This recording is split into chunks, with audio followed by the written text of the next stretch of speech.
नीरज जी बगल में बैठे हैं, इनसे बातचीत। वीरू बताएंगे कैसे आज वीरू पिंक टाइप बने। आमतौर वीरू पिंक पे दिखते नहीं है, क्या हुआ वीरू? मैच के ध्यान दिया आपने? आज सुबह से बड़ा रोजी रोजी फील कर रहे हैं का? दिन भी आज सुबह से मन अगर आप देखें थोड़ा भारी सा है। आज मैच की कुफ्त, आज एसजीएक्स निफ्टी की भी टेंशन नहीं, आज मैच की कुफ्त है, कल से पता नहीं। आपने सर्कुलर जारी कर दिया है कि आज दोपहर में किसी का तबीयत खराब नहीं हो सकती, अपने प्रोग्राम के बाद ही घर जाना है? बिल्कुल ही नहीं। हाँ ठीक बात, ठीक है। अभी जिसकी संभावना है कोल्ड वोल्ड हो सकता है, पहले से दवा खा ले। ठीक है, हर्षदा बताइए। नहीं, कोई कोल्ड नहीं है। आज गर्मी हो सकती है, कोल्ड नहीं हो सकता है। सर दर्द, पेट दर्द, बदन दर्द की दवा भी से खा लो आप लोग। हर्षदा बताएंगे तमाम इंपॉर्टेंट स्टॉक से न्यूज, लेकिन पहले वही चल क्या रहा है। अक्टूबर इन्फ्लेशन छोड़ देते हैं, तो जो आएगा आएगा।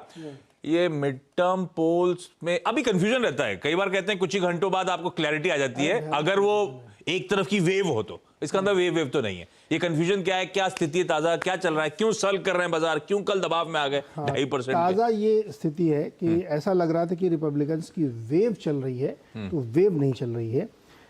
डेमोक्रेट्स और दोनों के 48-48 हो गए। अभी 3 सीट की काउंटिंग चल रही है, उसमें से एक भी अगर वो जा जाते हैं, एक या दो एक्चुअली चाहिए उनको, लेकिन वो एक पे भी जाएं क्योंकि एक का इलेक्शन थोड़ा सा लेट हो रहा है, जॉर्जिया वाला। लेकिन अभी दोनों 48 कर चुके, और जो 3 की काउंटिंग भी चल रही है ना, दोनों 48 मतलब दोनों बराबर खड़े हुए हैं, दोनों भी बराबर 48 दोनों की टक्कर पे चल रहा है, इसलिए कंफ्यूजन हो रहा है। इसलिए हो रहा है, जिसमें नेवाडा में जो चल रहा है उसमें 2% की अभी काउंटिंग बाकी है, और एक 49.9 पे और एक 47.2 पे है। इनके ईवीएम मशीन नहीं है कि हमसे ले लेते? अरे यही तो इंडिया हमेशा आज भी कागज में छापते हैं, आज भी कागज छप रहे हैं और गिन रहे हैं, तो इनको मशीन यूज करना चाहिए। तो इन 3 में विस्कॉन्सिन, अरिजोना और इन सब में अभी थोड़ी सी चल रही, थोड़ी देर क्लैरिटी है, लेकिन ऐसी संभावना बन रही क्योंकि 2 में लीड कर रहे हैं रिपब्लिकन्स।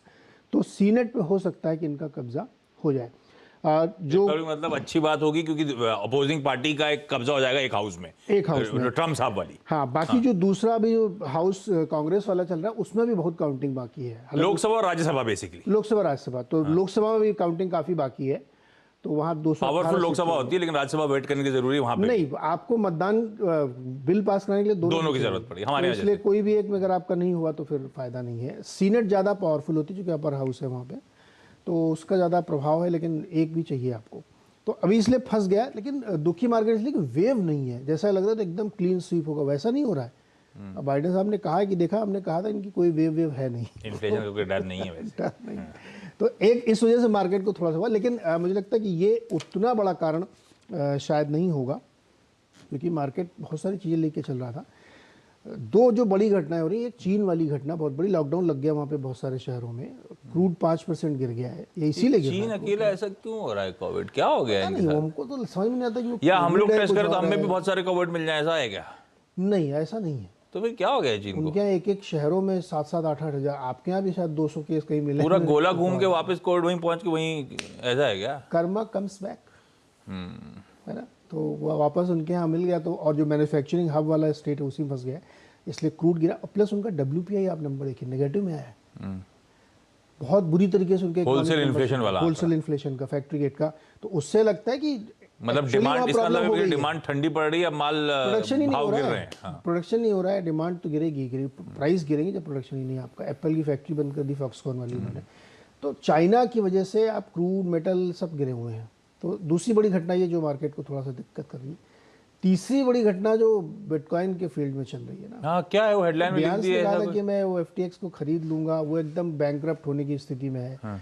अब उसने वापस ले लिया क्योंकि उसमें बहुत सारे रेगुलेटरी इश्यूज हैं, तो उसने कहा हम नहीं खरीदेंगे तो फिर और तेज़ी से उसमें दिक्कत आ रही है। अब शायद वो बैंकरप्सी के लिए फाइल करेगा, ये FTX एक्सचेंज। उसकी वजह से तमाम बिटकॉइन जितने भी क्रिप्टो करेंसीज हैं गिर गई हैं, और उसका इम्पैक्ट आया है ETF में।